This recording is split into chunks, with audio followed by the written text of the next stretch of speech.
Ipinagmamalaki ng isang mag-asawang negosyante sa Cebu City ang kanilang imahe ng Santo Niño.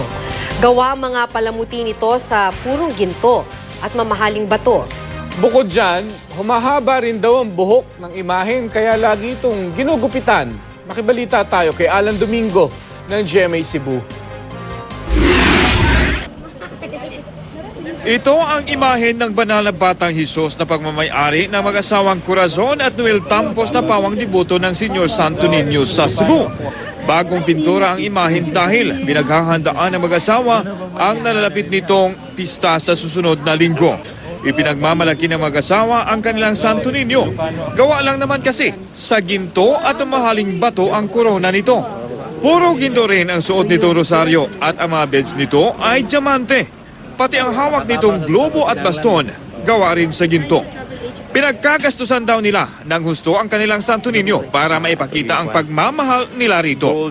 Pasasalamat din daw nila ito sa mga biyayang ipinagkakaloob sa kanila.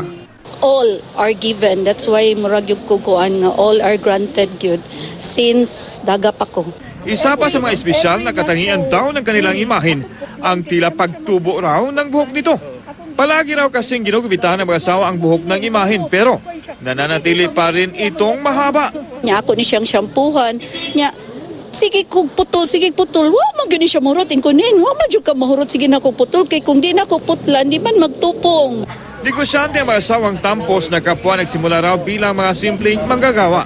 Ang kanilang tagumpay dahil daw sa matibay nilang pananampalataya sa Santo Niño.